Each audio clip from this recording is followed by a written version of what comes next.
Hello again, and welcome to Aviation News Talk, where we talk general aviation with relevant news and flying tips for pilots and student pilots to help keep you safe. I'm Max Truscott. Today we'll be talking about a number of seat rail incidents and accidents involving Cessna and Cirrus aircraft, and I'm sure this issue affects other GA aircraft makes as well. As pilots, we don't think a lot about our seats, but after hearing this show, I hope you will pay more attention to your seat when you fly. We also have two audio clips today, one involving the fatal crash of a plane near San Diego last week, and another by a pilot who recorded it just minutes after he pulled the aircraft's parachute in Oregon last week. Plus, we have your listener emails. Last week in episode 204, we talked about 13 recent GA accidents. So if you didn't hear that episode, you may want to check it out. And you won't want to miss any of our future episodes, so if you haven't done so already, click on the subscribe or the follow button in whatever app that you're hearing me on now. If you're using the Apple Podcast app on an iPhone, then touch the plus sign in the upper right of your screen. That way, next week's episode will automatically download to your phone. Hitting subscribe or follow doesn't cost a dime, and it helps move Aviation News Talk up in the rankings, so please do it now.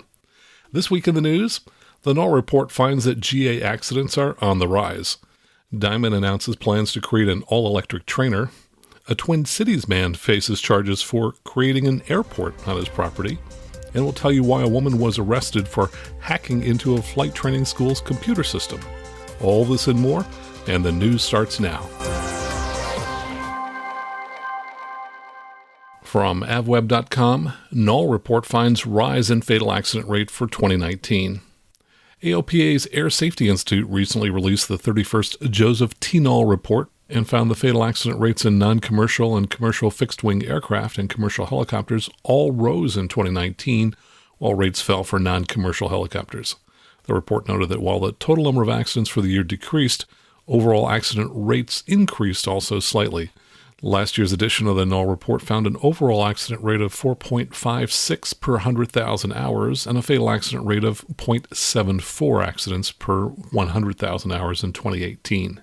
Quote, the overall total and fatal accident rates for 2019 saw an upward trend, finishing with a total accident rate of 4.88 per 100,000 hours and a fatal accident rate of 0.88 per 100,000 hours. And by the way, I calculated that out. It's about a 19% increase in fatal accidents in the accident rate from year to year.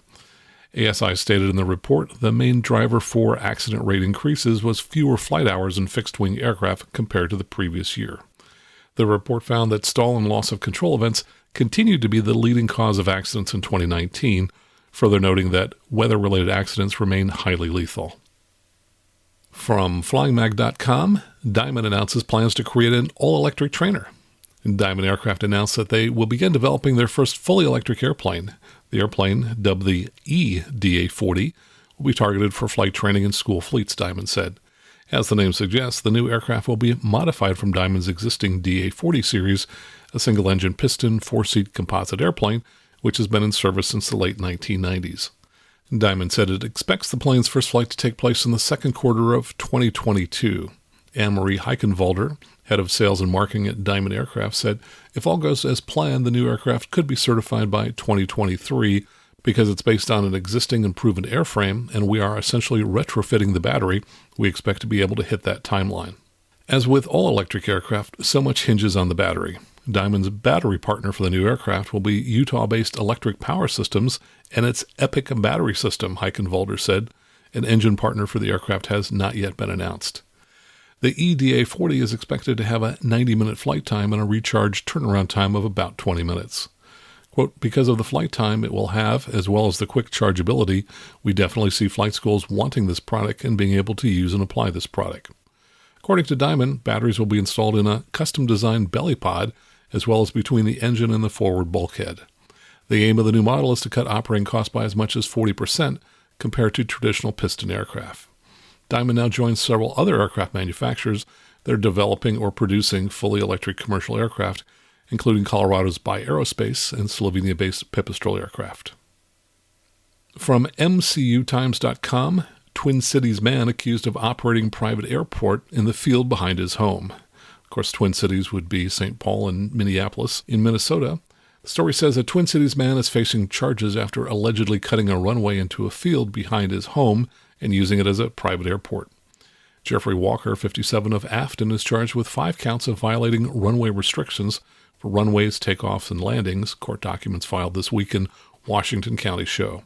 According to the documents, several people in the area complained after observing Walker and or other pilots landing or taking off in planes on his property, which is located in rural Afton.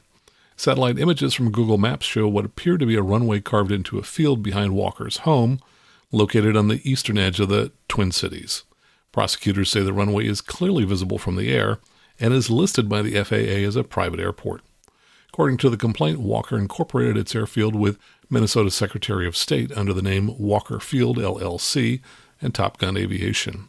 The name Walker Field LLC appears on MapQuest and airport information in Minnesota and airnav.com. From generalaviationnews.com, the FAA Airplane Flying Handbook is updated. Now, this is a great text that I recommend to my clients who are working on their private pilot certificate. The latest edition of the FAA Airplane Flying Handbook has been released by Aviation Supplies and Academics.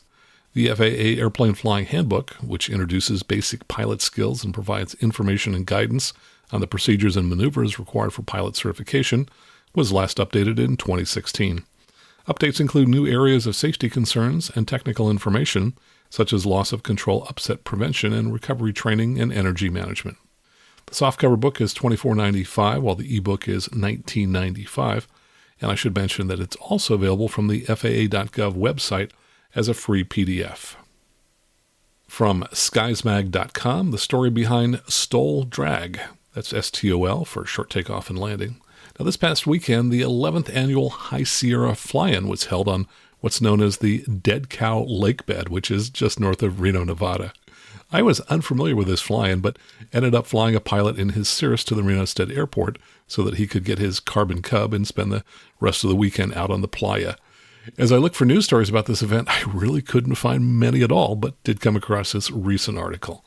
It says that High Sierra Fly-In, or HSF, is also known as the Burning Man for pilots, now in its 11th year, has played host to nearly 2,000 people and 500 aircraft. With all the attention that it's been getting, many people are asking, what's so special about it? To that we answer with 2 words, STOL Drag, a concept that first came to life when pilot Kevin Quinn got thinking about how he could make traditional short-field takeoff and landing STOL competitions more fun. Quote, I was sitting on the think tank one morning, he laughed. Traditional STOL is cool, but our backcountry flying is traditional STOL every day. To be perfectly honest, it's fun, but if you're not 200 feet from the start or finish line, it's like watching paint dry. With that question in mind, Quinn came to the idea of racing airplanes. He thought to himself, let's line them up side by side in the desert and go down and back a mile. And with one fell swoop, Kevin Quinn changed the High Sierra Fly-In forever. STOL Drag is a race between backcountry airplanes. 2 aircraft fly down a 2,000-foot course with 1,000-foot overruns on each side. You start on a line, take off, and fly 1,000 feet before putting the plane into a slip to slow the aircraft down. The pilot has to land on or be on the line of the opposite side of the course. Once they get on the ground, they dissipate the airspeed using mechanical braking, come to a full stop on heading, turn 180 degrees, take off, and fly back down the course. The first aircraft to fly past the starting line and come to a complete stop wins. STOL Drag is making good pilots better, according to Kyle Bushman, pit boss in A&P. Quote, it's teaching someone to fly the airplane beyond the basic private pilot level. It's teaching you to have too much energy, dissipate the energy, and land the airplane on a spot, which in an emergency situation is king. With so many aircraft flying into the High Sierra Fly-In, safety is always a focus of event organizers. A special NOTAM procedure dubbed STOLTAM is issued every year, which includes the specialized approach procedures. And you can find more information about the High Sierra Fly-In at highsierraflyin.com. And here's a story sent to us from Patreon supporter Christopher Sullivan. This comes from airandspacemag.com. It says, these college students want to make sure no pilot ever runs out of gas. Undergrads Taylor Peterson and Cassandra Basong were in class in February 2020 when a notification popped in on Peterson's laptop. It was from MIT and it bore one word, congratulations. Peterson slammed her hand on the table. We won, she blurted. Peterson and Basong, along with fellow physics majors Nicholas Bartel, Bennett Bartel, and Celestine Anada from Carthage College in Kenosha, Wisconsin, had just clinched a $10,000 award for promising collegiate inventors, the 2020 Lemelson MIT Student Prize. Their achievement, a new way to alert airplane pilots they're running out of gas. The technology, called modal propellant gauging, or MPG, uses sound frequencies to determine fuel levels. It adapts for use on airplanes, an experimental method used for measuring spacecraft fuel. The MPG team was one of 6 student prize winners after contending with some 200 competitors from higher-profile universities. Unreliable fuel gauges have long vexed both aviation and space industries. The NTSB ranked fuel-related issues as the 5th leading cause of aviation accidents in 2017, the most recent year for which data are available.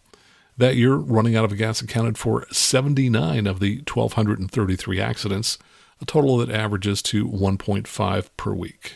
MPG, which can be added to existing fuel gauges without structural modifications, uses sensors that records the tank's changing acoustic vibration as the fuel volume depletes. One sensor vibrates the tank, while the others record the response of the tank to the vibrations. Dividing the response from these 2 sensors provides a set of frequencies representing a unique fingerprint for that tank that contains information about its mass. When fuel sticks to the walls, it adds mass to the tank, changing some of those frequencies. MPG can detect and associate these small shifts with the volume of liquid in the tank. Well, that is really a fascinating new approach to measuring fuel. From AOPA.org, NetJets orders 100 Embraer Phenom 300Es. The largest charter and fractional ownership fleet in the world will add up to 100 Embraer Phenom 300Es in the coming years as NetJet builds capacity for one of its most popular models. The $1.2 billion deal for up to 100 aircraft was announced October 11th, with NetJets now poised to take delivery of the Phenom 300Es starting in the second quarter of 2023, deploying those updated Phenoms in the U.S. and Europe. AOPA reported on the many upgrades built into the Phenom 300E in 2020, noting significant improvements on the flight deck and in the cabin. Embraer's Runway Overrun Awareness and Alerting System, a $28,000 option, was a first for business jets. The Stabilized Approach feature, built into Garmin G3000 Suite avionics, added visual and oral alerts triggered when airspeed or descent rate exceeds prescribed limits, or if flaps are not deployed, or if glide path deviates by more than 1 dot. Those improvements address a common cause for light jet accidents. NetJets ordered its first batch of Phenom 300s in 2010, a deal for 50 aircraft with options for 75 more. The Phenom 300E has a base price of $9.65 million.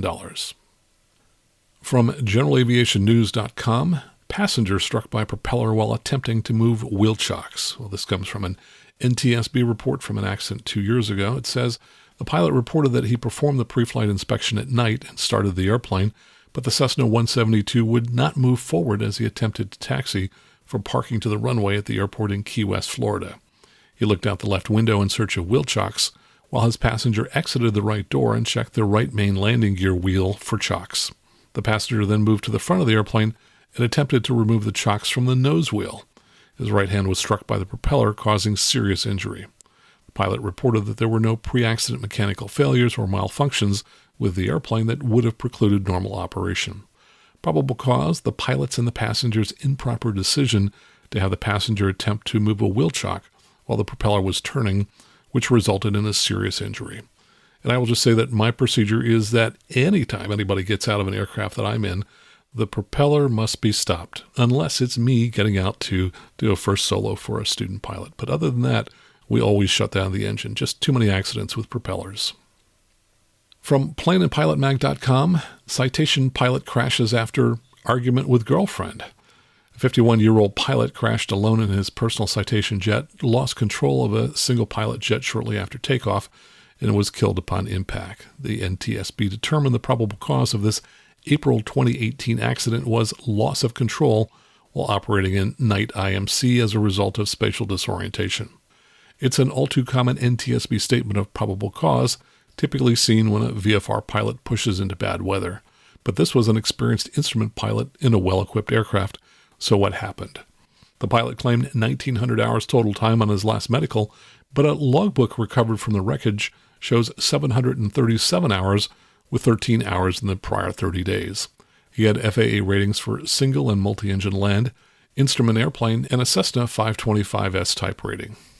On a Saturday, the accident pilot flew the Citation solo from KSHD to the Chesterfield County Airport, KFCI, 82 miles to the southeast.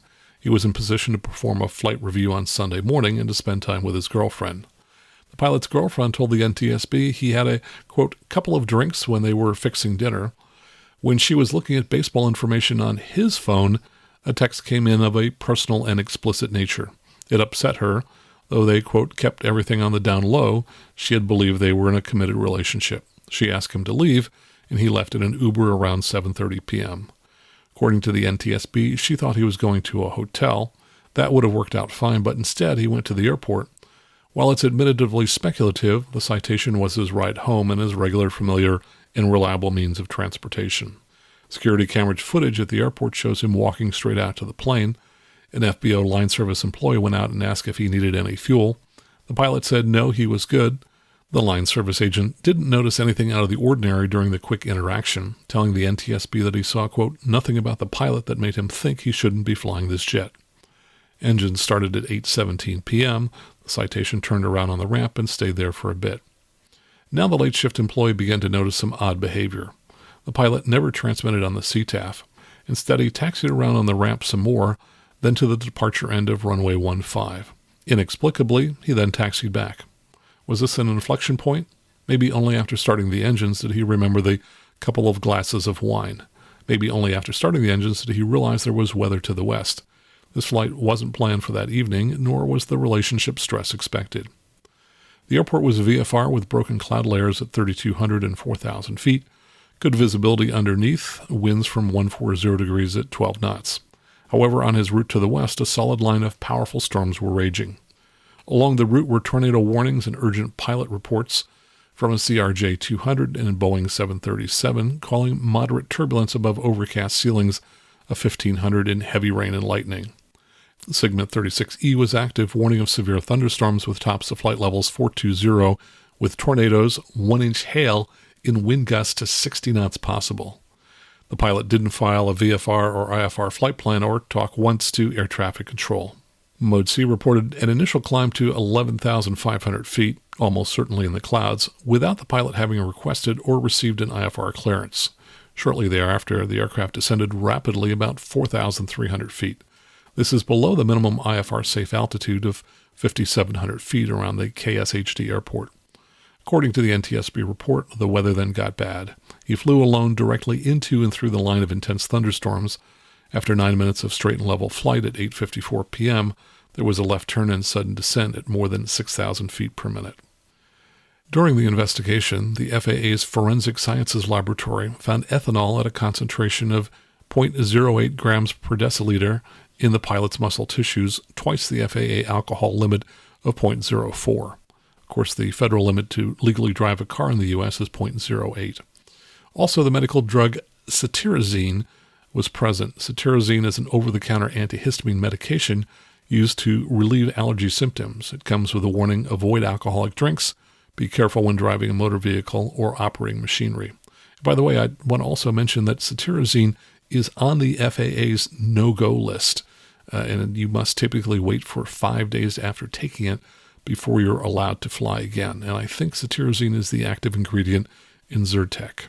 Going back to the story, the NTSB final report lays it out clearly. The pilot's intoxication, combined with the impairing effects of cetirizine, affected his judgment, contributed to his unsafe decision-making, and increased his susceptibility to spatial disorientation, which resulted in the loss of control of the airplane. From GeneralAviationNews.com, drunk pilot forgets to extend landing gear. And this also comes from the final NTSB report of an accident that happened 2 years ago. The pilot of the retractable landing gear-equipped Beech 36 failed to extend the landing gear, and the airplane landed at the airport in Douglas, Georgia, with the landing gear retracted. The airplane skidded off the runway to the right and came to rest in the grass adjacent to the runway, sustaining substantial damage to the fuselage. The owner of the airplane reported that the pilot had not been authorized to fly the airplane the day of the accident. Local law enforcement officers conducted a field sobriety test and concluded that the pilot was impaired to the point that he was unsafe to operate an airplane. Subsequently, he was arrested for operating an aircraft while under the influence. The pilot reported that there were no pre-accident mechanical failures or malfunctions with the airplane that would have precluded normal operation. Probable cause: the pilot's failure to extend the landing gear due to intoxication during an unauthorized flight. And finally, from dailymail.co.uk, Woman 26 is arrested for hacking into Florida flight training school system. And interestingly, I have not seen this reported anywhere in the U.S. media, so this comes from this UK newspaper. The story says, a Florida woman has been arrested on multiple felony counts accused of hacking into a flight training school's computer system and tampering with data as part of a plot to avenge her father's firing. Lauren Liddy, 26, was taken into custody and booked into Brevard County Jail on charges of modifying computer data programs without authority and accessing a computer or an electronic device without authority. According to an affidavit, the Brevard County Sheriff's Office launched an investigation into the hacking incident back in January 2020 when Derek Fallon, CEO of Melbourne Flight Training, logged into the school's computer system and noticed several red flags. Fallon reported that information about 12 aircraft, including their model and tail numbers, had been deleted and that some airplanes with maintenance issues were listed as cleared for flight. As a precaution, Fallon granted all flights for 2 days until the data could be restored, including information about aircraft inspections. Quote, between the time the data was altered and fixed, it was a situation that could have endangered human life, Fallon wrote in the affidavit. The flight school executive then pointed a finger of blame for the hack at father and daughter, both former employees, Hampton and Lauren Liddy of Palm Bay, Florida. According to the affidavit, Hampton Liddy, 60, was fired from his job as director of maintenance at MFT in November 2019, and his daughter quit her job as flight operations manager the same day. Over the course of the 21-month investigation that followed, cops uncovered that login information belonging to MFT's current flight operations manager was used to tamper with the flight software, but the person in that position signed an affidavit confirming that he did not make those changes. Eventually, investigators learned that the IP addresses used in the hack belonged to Hampton Liddy, but he assured them he didn't have a clue how the flight data were changed. When questioned about who would want to tamper with the information, Liddy was quoted as telling investigators, "I'm kind of concerned about my daughter at this point." Hampton Liddy then said MFT's CEO made his daughter miserable and put her through torment during her tenure at his company, also adding that she was angry at her boss for firing him. Authorities said Hampton Liddy then tried to confess to hacking the system, but authorities said he could not explain what he did or how. They ultimately concluded that Lauren Liddy had the skills and ability to breach the software and alter the plane information. Lauren was released from jail within hours of her arrest after posting bond totaling $9,000. Well, that's the news for this week. Coming up next, my updates. And later we'll talk about seat rail incidents and accidents in Cirrus and Cessna aircraft. All right here on the Aviation News Talk podcast.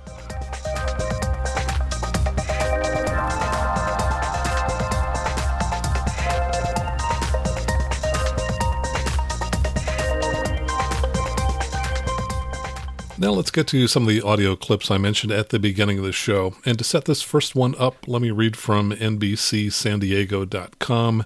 Experts weigh in with theories on why plane crashed in Santee. On October 11th, 2021, a doctor piloting a twin-engine Cessna 340 crashed at around 12:15 p.m. in a neighborhood in Santee in East San Diego County, destroying 2 homes and a UPS truck. At least 2 people were killed in the deadly plane crash.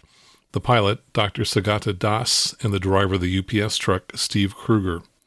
Das, a San Diego County resident, had filed a flight plan for Montgomery Field in Kearny Mesa, returning from a trip to Yuma, Arizona, a flight he made regularly while traveling for his work as a physician affiliated with the Yuma Regional Medical Center. FAA records show that Das earned a commercial pilot certificate in October 2014 and that he had a multi-engine and instrument ratings.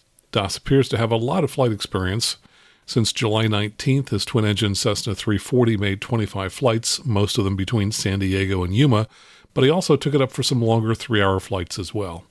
Also, Das received a first-class medical in August 2020. Now, there were a couple comments I wanted to mention that were posted on this NBC article. One person commented they thought the pilot was disoriented and believed he was ascending when he was in fact descending until he got out of the clouds, when it was too late to correct his trajectory. And I should mention, I looked at the weather and there were multiple layers of clouds in the area, so it's quite likely that the pilot was in clouds at the time that he had the accident. Another comment from a former NTSB investigator said the recording, which we're going to play here in a moment, between ATC and Das indicates that he was trying to deal with a major distraction or significant emergency on his own, breaking a basic rule that aviators should always tell controllers everything. And I'm going to play this and you can kind of draw your own conclusions. I think it's unlikely that he got distracted as he was the only person on board the airplane. It's certainly possible that he had some type of emergency, but I think the most likely case is that he just got disoriented while he was in IMC, which is a common cause of accidents. Here's that audio with many of the gaps shortened to make the total playtime shorter. November 702 to Golf, checking in 10,000, information is here, Montgomery. Cessna 7022 Golf, Scout approach, vectors ILS, runway 2 right at Montgomery, and expect runway 23. We'll expect runway 23, vectors for the ILS for 28 right. Air 22 Golf, fly heading 250, descend and maintain 7,000. 250, 7,000 to the Golf. Air 22 Golf, fly heading 270, maintain 6,000. 67270 to the Golf. Air 22 Golf, descend and maintain 5,000. 5 to the Golf. Air 22 Golf, descend and maintain 4,200. 4,200 to the Golf. Air 22 Golf, turn left heading 210, descend and maintain 3,800. 3,800, 210 to the Golf. Air 22 Golf, turn right heading 250, join final. 250, join final for to the Golf. And to the Golf, do you say clear for the ILS to it right? Air 22 Golf, you're 4 miles from Penny, descend and maintain 2,800 until established on the localizer. Cleared ILS, runway 28 right, circle the land, runway 23. Clear for the ILS to it right, for runway 23 to the Golf. Yes, sir. Descend and maintain 2,800 until established on the localizer. 2,800 till established on the localizer to the Golf. Air 22 Golf, traffic 2 o'clock, 3 miles southbound, 5,000 descending, 4,000 to C-130. They are restricted above you. Caution, right turbulence. Copy to the Golf. Air 22 Golf, looks like you're drifting right of course. Are you correcting? Correcting for to the Golf. So, is to the Golf clear for runway 23? 22 Golf, you're not even tracking the localizer. I need you to fly. It's actually cancel approach clearance, climb and maintain 3,000. 22 Golf. 3,000 to the Golf. Maintain 3,000. Low altitude alert, minimum vector altitude in your area, 2,800. Climbing to Golf. Air 22 Golf, climb and maintain 3,800. 3,800 to Air 22 Golf, turn right heading 090, re-vectors to final. 090 to the Golf. Air 22 Golf, turn right heading 090, climb immediately, maintain 4,000. 1,000 climbing immediately to the Golf. Okay, it looks like you're descending, sir. I need to make sure you are climbing, not descending. Golf is climbing. Air 22 Golf, say altitude. 2,500 to the Golf. Air 22 Golf, low altitude alert. Climb immediately. Climb the airplane, maintain 5,000. Expedite climb. Climb the airplane, please. Air 22 Golf, just level out the plane, or the heading, and climb the airplane up to 5,000 when you can, sir. The pilot seemed to be unaware that he was not tracking the localizer, so perhaps he had his equipment set up improperly in the aircraft. Somehow there was some loss of situational awareness. In the final 4 minutes of the flight, there were 3 major vertical excursions. At one point, the aircraft had leveled off at around 3,900 feet, was neither climbing nor descending. It then was descending at 2,200 feet per minute. 48 seconds later, it was now climbing at 2,000 feet per minute. A short time later, it was again descending at 1,200 feet per minute, more or less leveled off, had a climb of about 1,700 feet per minute, and then the final data point showed a descent of 3,800 feet per minute. So for sure, the pilot was having a lot of difficulty in managing the pitch of his aircraft. This came in from listener Eric from North Carolina. He didn't know I'd be covering this, but he wrote just out of the blue, after listening to all the data on the Cessna 340 crash in San Diego, it does not appear the pilot was using or familiar with his autopilot. What are your views about autopilot use in IMC single pilot at a busy time? How does one maintain proficiency in hand flying while maneuvering in IMC? Do real pilots not use autopilot? Well, Eric, you've got a lot of different questions in there, but I think that autopilot is a tool that pilots should use during high workload times. So, for example, single pilot IMC in the clouds, flying to join an approach, that's a pretty high workload. That's a great time to be using an autopilot. How do you maintain proficiency both in hand flying and flying the autopilot? I recommend pilots alternate, so they fly one approach on the autopilot and they fly the next approach hand flying. That way you get lots of experience doing both. Do real pilots not use the autopilot? Boy, I think really smart pilots do use the autopilot. Years ago, we used to hear the comment that real pilots didn't use the autopilot.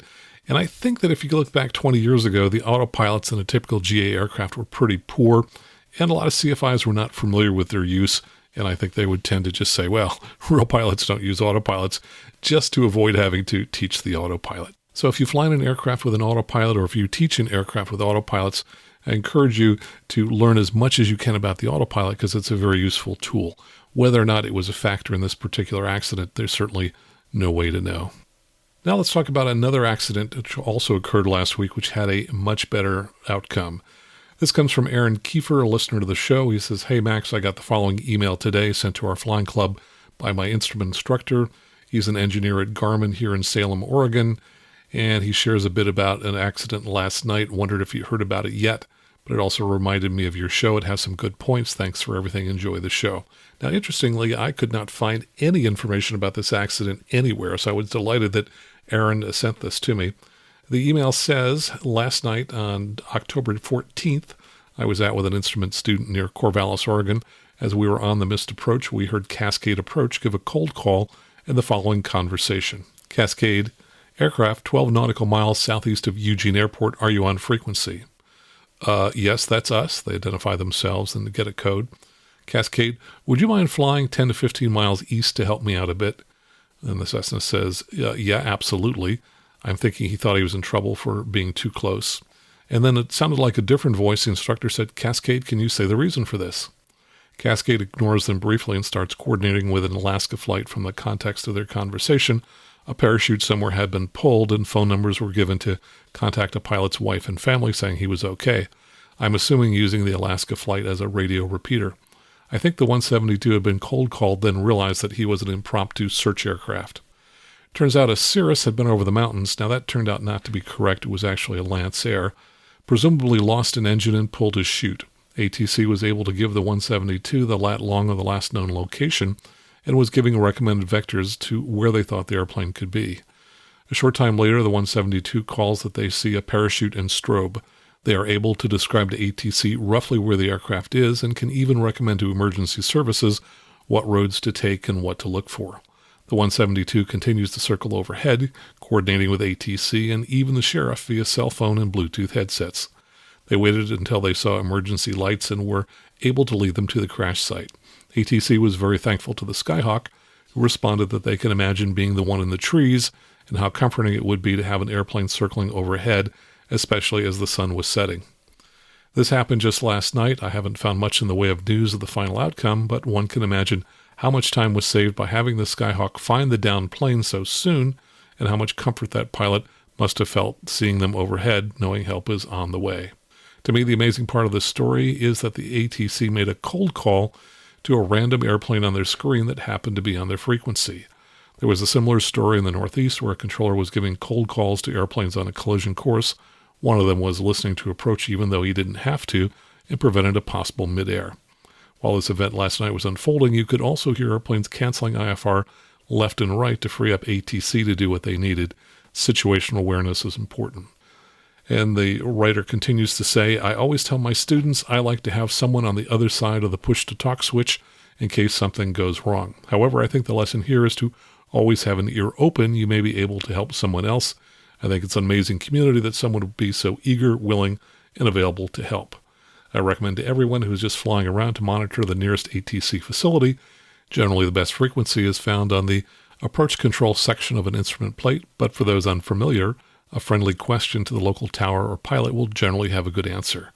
Many airlines and cross-country pilots will also monitor 121.5 for the same reason. Even if ATC can't hear it, someone almost always can, and you could be that person, even if all you do is relay information. Every minute is precious in situations like these. In addition, modern tools like electronic flight bags to quickly punch in coordinates, then being able to switch to a road map to give ground directions and call over your headset to the local sheriff below is using all the tools at your disposal, reduces this time even further. This is much more difficult with sectionals, whiz wheel, and cotton in your ears. I'm struggling to find a good ATC recording of the event. I'm not sure it would be in the news, and I'm sure NTSB wouldn't give the full context of what led to the findings. I'll send them along if I can find them. Make no mistake, the controller and pilots were heroes. And my thanks to Aaron for also doing some sleuthing. Together we were able to identify the Cessna 172 RG that was circling. And also I sent a note to the club from which it was rented, got in contact with the owner there to be able to talk with the pilot who was flying that. At the same time, Aaron found on Facebook a video that was shot by the accident pilot a few moments after he climbed out of his airplane after pulling the parachute. And the video, which of course we can't show you that here, but there will be a link to it in the show notes, showed the pilot standing on a road with his aircraft in the background, in the trees, with the parachute hung up high in the trees and the strobe lights on. Here is that recording. Okay.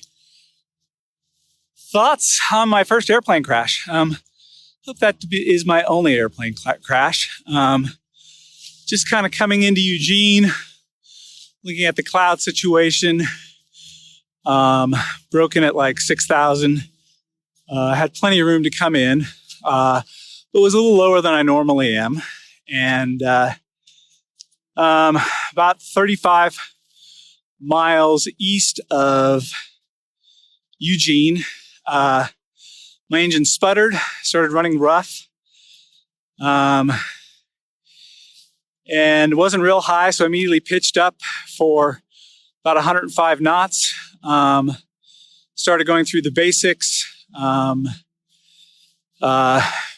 full rich, worse, went quite a bit lean. It was still kind of running for a while, getting a really high level of unburned kind of smoke into the cockpit. Not sure what happened there. Eventually the engine completely quit. Tried changing tanks, tried putting on low boost, tried putting on high boost. I really had no good out. I was in pretty unfriendly terrain, as you can see, although I did land, adjacent to a road. So at about 1,000 feet AGL, maybe 1,500 feet AGL, I decided to reach up for that nice red handle. Gave it a good yank. Initially, I was in a nose down attitude, pretty significant nose down attitude. And I thought, I hope this certainly straightens out quickly. It did. And then I went level. And then I came down, through that canopy right there. And there's a few pretty good bumps and bruises along the way. I lost my glasses. I can't find them anywhere. But not a scratch on me. So thank you, RDD Enterprises, for installing that parachute. And thank you for BRS. I don't think a engine out landing in this forest would have been anywhere near as friendly. So I'm real thankful I had that, and I don't think I'll fly another plane, small plane, without a parachute. It was really, certainly not when you fly over hostile terrain like this. So glad to be alive. Thanks.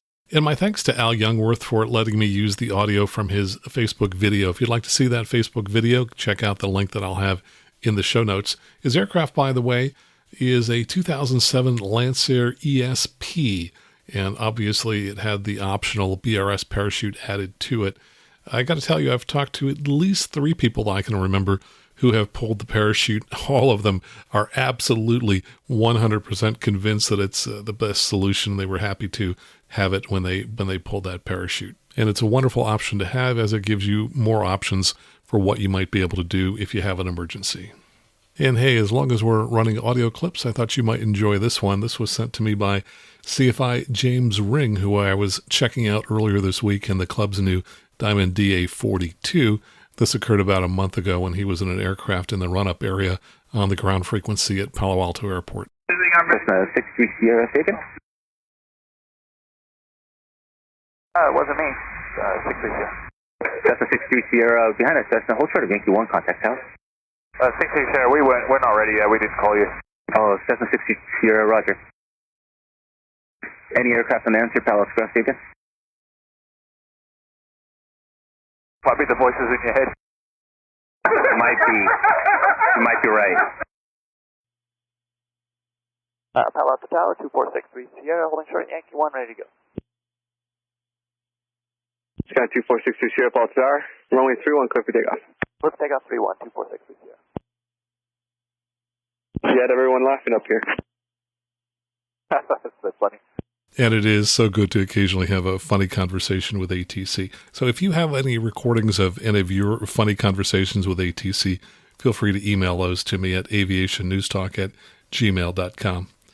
And I'd like to pass along a couple of quick congratulations. The first is to Matt Souza. He's one of our Patreon supporters who just passed his private out at the Chicago Executive Airport. So congratulations to you, Matt. And also to supporter Chris Broccini up out of the Sacramento area who just passed his instrument rating. So congratulations to both of you. Now, I had an email come in a few days ago from a listener, and usually I respond to those emails, but this time I thought, what the heck, I'll just pick up the phone and call him back, which I thought would be a fun surprise for him. And he picked right up, and we had a great conversation. That's John Marchizak, and he's located in southwestern PA. The question he had, and I'm reading this because I thought that others of you might be interested in this, he said he's using our dedicated Aviation News Talk app to listen to the show, and often he misses something and wants to be able to go back a few seconds, but he finds it difficult to do that accurately with that red circle that goes around the big play button. And I agree with him, that's not the best way to do it. In fact, there are two ways to go back 10 seconds on that app if you happen to be using it, and I know a lot of you are. Basically, when you have an episode up and you're playing it, and I've got one right now, running at high speed, obviously, if you look at the very bottom of the player, you're going to see a little tiny black tab in the bottom center that says Now Playing. If you touch on that, that brings up a little menu from the bottom, which includes two 10-second buttons, one for going backwards, one for going forward. The other way to do it is if you take your phone, just go ahead and turn it sideways, put it in the landscape mode, and that's going to bring up a totally different screen, which is the car mode screen, and that's going to have much larger 10-second back and 10-second forward buttons. And if you're listening to the show with an app that you're already happy with, no need to download this app. However, if you want a dedicated app that gets you to Aviation News Talk podcast quickly and easily, and just that podcast, go into the Apple App Store or the Google Play Store, search for Aviation News Talk, 3 words, and you can download our app. By the way, James got his private at age 61. He flies a Cessna 182. He said he felt guilty every time he listened because he had learned something in each show. And he listens to us while he's out cutting hay on his dairy farm on his tractor, and he just became a new Patreon supporter, so we thank him for that. And this message came in earlier today via Facebook Messenger from Jim Winner. He says, "We've not met, however, I really appreciate your podcast. I spend a lot of time in my car and listen to that exclusively. I don't understand how to become a supporter. Can you point me the right way?" Jim Winner from KTYQ, which I looked up, and that's Indianapolis Regional Airport. And I replied, "Jim, thanks for your message. I'm glad you're enjoying Aviation News Talk. I'm working on a new episode right now. If you want to make a one-time donation, go to aviationnewstalk.com/PayPal, or if you'd like to support the show monthly, go to aviationnewstalk.com/awesome, where you can read about the various goodies I offer at the different support levels and where you can sign up on Patreon using a credit card. Please let me know if you need any further help with either of these choices, and thank you for listening to the show." And let me tell you real briefly about the half dozen or so people who have signed up just in the last week to help support the show. And of course, if you support the show, I'll read your name as well. So new Patreon supporters include Jacques DeMoss at $10 a month, 2 $8 a month supporters, Samuel Kramer and Andrew Dury. David Wapples added his pledge up to $5 a month. John Marchizak, who I mentioned earlier, is at $20 a month, and Jim Winner, who just signed up a few minutes ago, at $35 a month. We have one new monthly PayPal supporter. That's James McCaw, who I know, gentleman up in Oregon. James, thanks so much for that. We had one-time donations from Aaron Kiefer, who sent us the information about the parachute pull in Oregon. He sent along $10. He says, "Thanks for the show. Should have contributed a while ago." Well, thanks so much, Aaron. And thanks to Stephen Passy for a one-time donation of $50 via PayPal. And thanks to everyone who supports the show in whatever way you do. Coming up next, we'll be talking about seat rail incidents and accidents, right here on the Aviation News Talk podcast.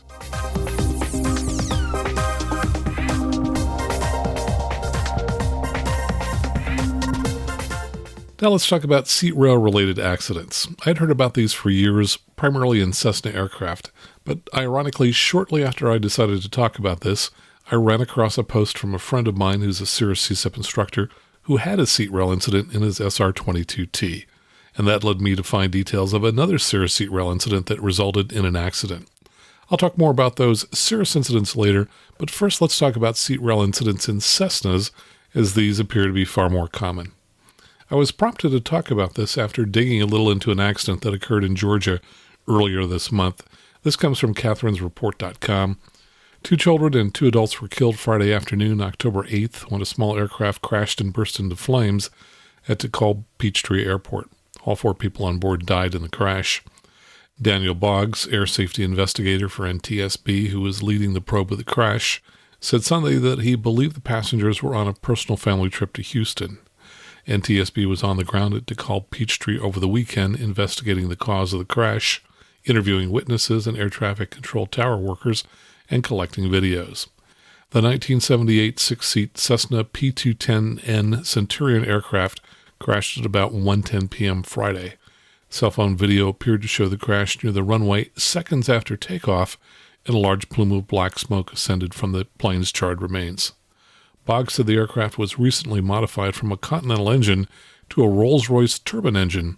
The plane was outfitted with an additional tank that was full of fuel, which explains the intensity of the fire, he added. Now, years ago, I owned a Cessna T210 with a partner, and that model is very similar to the P210 that crashed. These are very capable aircraft, and so I was really puzzled as to how this could have happened. But a few days later, I found what one commenter wrote, which was, quote, "Having seen the video of this accident, it looks similar to another crash that involved a seat that slid back on the rails. Once that happens, it can go south very quickly." So I went out and searched and found the video, which is very grainy and doesn't show much other than that the aircraft didn't get very high in the air, perhaps 75 feet, and that it appears to be crashing wing low. And I think it's indeed possible that this accident could have been caused by a slipping seat. It's also possible that since it had recently received a Rolls-Royce turbine, that it could have been misfueled with 100 low-lead avgas.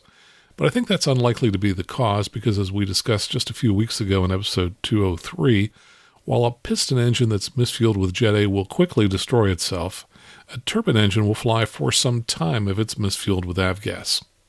We'll have to wait for the final NTSB report to know for sure what caused this P210 to crash, but regardless, let's use this as an opportunity to talk about seat rail accidents and how they can happen. Here's an article regarding a fatal accident that involved the same exact model as Cessna P210. This comes from the Philadelphia Inquirer newspaper, and it was written in March 2010. The civil trial arising from the 2005 crash of a Cessna airplane has come and gone as quietly as the full-scale Cessna P210, a trial exhibit that last week drew gawkers to City Hall's Northwest Plaza. 2 weeks after the jury trial began in City Hall, the suit against Cessna and a Northeast Pennsylvania aircraft modifying company ended Monday afternoon in a sealed confidential settlement. After 2 hard-fought weeks of trial and the prospect of several additional weeks, the parties on Monday were able to reach a mutually satisfying agreement. The 2007 lawsuit was the result of a September 28, 2005 crash that killed 2 pilots as they prepared to fly home to Marin County near San Francisco from an Idaho elk hunting trip. Witnesses said that about 5:30 p.m., the Cessna 210 took off from the Flying Bee Resort Ranch in Salmon, Idaho. The single-engine plane lifted off, witnesses said, but had trouble gaining altitude. The plane veered left across the Salmon River, then crashed and burned. The pilot was a real estate developer and philanthropist, and the co-pilot's family owned a well-known San Francisco area contracting company. The family's lawsuit contends the pilot lost control of the Cessna when the adjustable pilot's seat slid back unexpectedly and made it impossible for him to reach foot and hand controls that operate the plane. The defense case questions the pilot's skills in flying the Cessna out of a remote airstrip such as the one at Flying Bee, and argued that the plane was overloaded with the elk carcass, 2 rifles, and other gear. Now here's a NTSB report about a Cessna 210 that had a seat rail issue and crashed on takeoff in Wyoming in 2008. During the pre-flight inspection, the pilot noticed a small amount of hydraulic oil pooled by the trim wheel. In order to troubleshoot the problem, maintenance personnel removed the left front pilot's seat and then reinstalled it when the problem was resolved. After adding full power and during the takeoff roll, the pilot's seat abruptly slid to the full back position, resulting in the airplane veering sharply to the left as the pilot's feet left the rudder pedals. In order to avoid taxi signs on the left side of the runway, the pilot rotated, but then he heard something strike the airplane. Airborne, the pilot managed to get the seat forward, climb to pattern altitude, and land uneventfully. After securing the airplane, the pilot noticed that the left front seat had not been reinstalled in the seat rail, but was resting on top of it. Damage to the airplane consisted of a propeller strike, a hole in the undercarriage, and damage to both horizontal stabilizers. Probable cause: maintenance personnel's failure to reinstall the left front pilot seat correctly, which resulted in the pilot's loss of control and subsequent impact with a taxiway sign. Going back to the P210 crash that we first talked about in Georgia, the NTSB said that a Rolls-Royce turbine engine had been recently installed in that aircraft. So if the seat in that aircraft had been removed for maintenance, it's possible that it also wasn't reinstalled correctly, just like the accident in Wyoming. Now, here's an accident from March 2016 that killed a CFI who was teaching in a 172. The flight instructor, who was controlling the Cessna 172, and the student pilot were conducting an instructional flight. During the takeoff from the airport in Charleston, West Virginia, the airplane lifted off about 1,000 feet down the runway, pitched nose up, and rolled left to an inverted attitude before it hit terrain next to the runway in a nose-down attitude. The student pilot recalled that as the airplane rotated during the takeoff, he heard the flight instructor exclaim, but could not recall any subsequent events. The flight instructor died in the crash. Post-accident examination of the flight controls revealed no evidence of any pre-impact mechanical malfunctions or failures that would have precluded normal operation. Examination of the wreckage revealed witness marks along the flight instructor's seat tracks that corresponded with a seat in the nearly full aft position. Given the flight instructor's stature, it is unlikely that this position would allow her to fully actuate the flight controls, and it is therefore unlikely she purposefully initiated the takeoff with her seat in this position. While one of the two locking pins that would have secured the seat from sliding fore and aft was found fractured, it's likely that the jocking of the seat during the victim extraction process resulted in the fracture of the locking pin and left the witness marks observed on the seat track. Examination of the wreckage and maintenance documents also revealed that the airplane was not equipped with a manufactured recommended secondary seat stop mechanism for either of the pilot seats. Review of operational and maintenance documents published by the airframe manufacturer showed the critical importance of ensuring the pilot seats were secured prior to initiating a flight, and that accelerations such as those encountered during a takeoff could dislodge an unsecured seat. Had the flight instructor who was performing the takeoff not properly secured her seat prior to initiating the takeoff, it may have resulted in her seat sliding aft and her inadvertent application of control inputs to the control yoke during the rotation and initial climb, consistent with steep climb, descent, and impact. The aft seat position would also likely result in her inability to apply complete or insufficient control inputs to the rudder pedals, consistent with the left yaw roll observed during the takeoff. Probable cause: the CFI's failure to ensure that her seat was properly secured before initiating the takeoff, which resulted in a subsequent loss of control. Contributing was the lack of an installed secondary seat stop. And here's an accident that occurred in March 2019 at Brevard, North Carolina, in a Cessna 182 Skylane. The pilot performed a pre-flight inspection after the airplane had undergone maintenance, and no anomalies were noted. He boarded the airplane, adjusted the seat, and then verified that it was locked in position. Shortly after beginning the takeoff roll, his seat slid backward. He was unable to reach the rudder pedals, and the airplane departed the left side of the runway, nosed over, and came to rest inverted.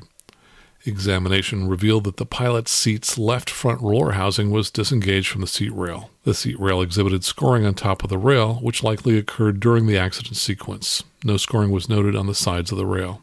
The roller housing was not splayed or damaged, indicating that it did not pull off the rail during the accident sequence. Although the seat rail holes were slightly worn, the pin did not exhibit any anomalies. The mechanic stated that he did not remove the pilot's seat to perform the maintenance that he completed before the accident flight. However, given the lack of side damage to the rails and the fact that the left front seat roller housing was not splayed, it's likely that the roller housing came off the rails during maintenance and went unnoticed by both the mechanic and the pilot, which resulted in the seat sliding backward during takeoff. Probable cause: the mechanic's failure to notice that the left front seat left front roller housing disengaged from the seat rail during recent maintenance, and the pilot's failure to detect the disengaged roller housing during the pre-flight inspection, which resulted in the seat sliding backwards during takeoff and a subsequent loss of airplane directional control. And here's an accident involving a Cessna 180 in August 2019 in Arlington, Washington. The pilot of the tailwheel-equipped Cessna 180 reported that prior to takeoff from the airport in Arlington, Washington, he adjusted his seat. During takeoff, his seat slid back and he was not able to reach the rudder pedals or the throttle. The airplane accelerated, veered left, exited the runway to the left, ground looped, and hit a berm. The airplane sustained substantial damage to the right wing.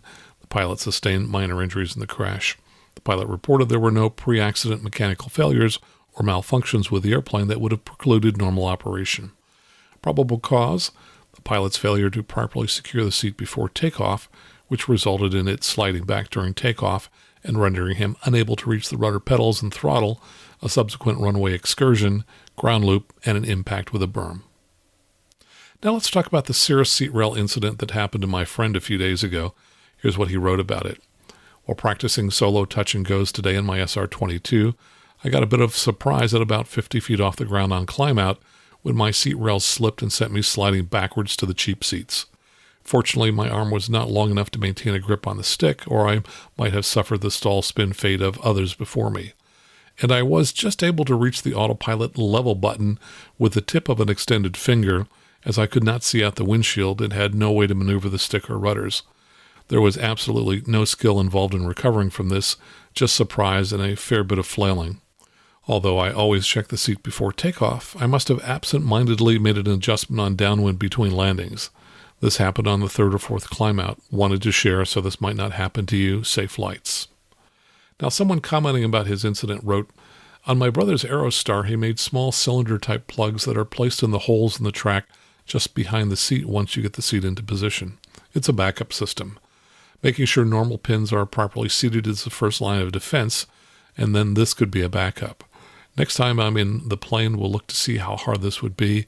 It seems to me that reaching the track once seated in position would be too difficult in the Cirrus compared to the Aerostar. Just another thought. I know this has been a big deal in Cessnas over the years.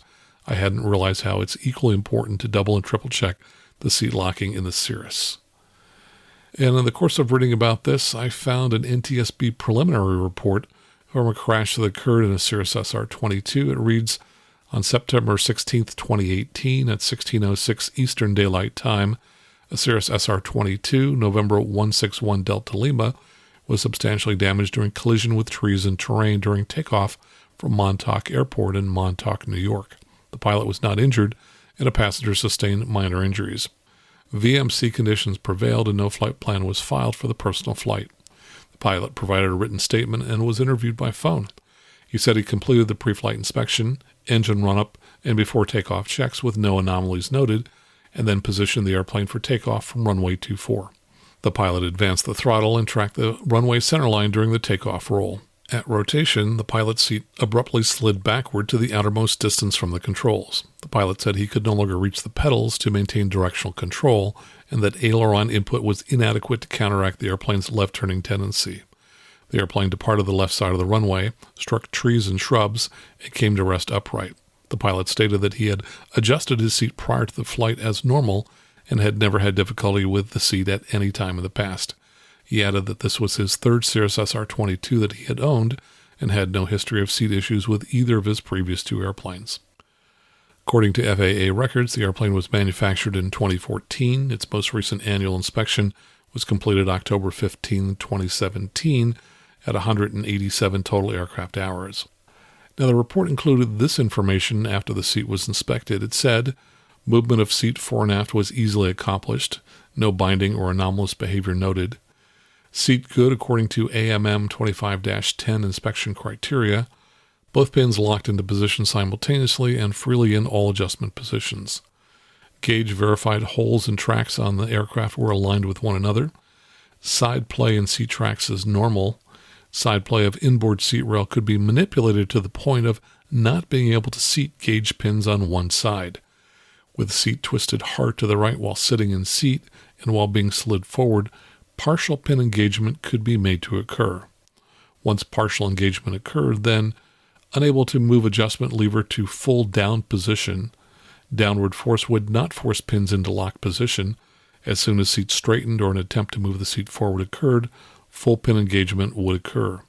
Same would occur on co-pilot's seat, but much more difficult to reproduce due to not as much ease of side play in the system. And they noted that there's a placard on the center console which reads, "Crew seats must be locked in position and control handles fully down before flight." So I was surprised to learn that Cirrus seats could slip this far. I have over 3,500 hours of experience teaching in the SR20 and the SR22, and on several occasions I've had a seat slip, but it has never slipped more than 1 notch, which is to say it's never moved more than about an inch. And in all of those cases, it happened while taxiing, never while taking off. So going forward, I'll certainly wiggle my seat a little more while adjusting it to make sure it's fully engaged. It may also help to push down on the seat lever while wiggling, as that might help ensure that the pin or pins are fully engaged in the holes. Now going back to the Cessnas, slipping seats have been an issue for many years. An AD was issued by the FAA way back in 1987, and it required that the seat track rails be inspected as part of every annual inspection. That AD was superseded in 2011 by AD 2011-10-09. It reads, "Repetitively thereafter, do the actions at intervals not to exceed every 100 hours time in service or every 12 months, whichever occurs first." So if you fly more than 100 hours a year, you will need to comply with the AD's inspection requirements between annuals. Now this article from CessnaOwner.org talks about the AD. It says in part, "So exactly what are the problems that cause the seat to slip?" Now keep in mind we're only talking about pre-1990s aircraft.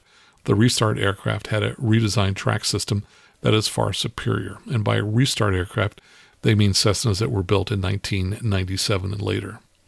First, let's look at the anatomy of the seat. Each of the crew seats has 4 rollers mounted at the bottom of the 4 legs. These roll along the top of tracks mounted to the cabin floor, 2 tracks per seat. In order to keep the rollers on the tracks, each roller is attached to 2 paws that run down the side of the track and hook under the track. Each seat has a latching pin that drops into holes on top of the track. If everything is in good working order, the paws that hook under the track keep the roller from lifting. As the seat is moved forward and aft, the latching pin rides along the top surface of the track until it drops into a hole. So here's where the problems occur. When the pin drops into the hole on the track, it wears on the top edges of the hole. Eventually, the opening of the hole will bell mouth into a larger diameter. It's not the entire hole that increases in diameter, it's just the top opening. Also, the paw that hooks under the track will wear. As it gets thinner, it will allow the seat to lift up too far and the roller to lift off the top of the track. This in turn allows the latching pin to partially pull out of the hole. If the pin pulls up to a point where the hole is bell-mouthed, it will allow the pin to completely slide out of the hole. Now the seat is free to slide back. So basically, the AD requires the following inspections: rollers for flat spots and wear, roller housing and paws that hook under the track for wear, tracks for cracks, latching pin engagement depth, track holes for bell mouth wear. And the article says the tricky part is measuring the hole's wear. The AD allows the opening of the hole to be worn to a diameter of 0.42 inches. However, that needs to be measured at a depth of 0.02 inches from the top surface. This has always been difficult to measure. But finally, after all these years, McFarlane Aviation came up with a really clever go-no-go gauge that works at the 0.02 inches depth. This unique tool was specifically designed for checking seat rail wear limits per FAA AD 87-20-03. It measures the actual radius wear near the seat top holes. Every Cessna mechanic should have one of these gauges. For more information, visit McFarlaneAviation.com. Well, so in summary, regardless of what model of aircraft you fly, pay attention to your seats. And when you adjust them, make sure that they're fully latched so that they can't slide back during takeoff. So until next time, fly safely, have fun, and keep the blue side up.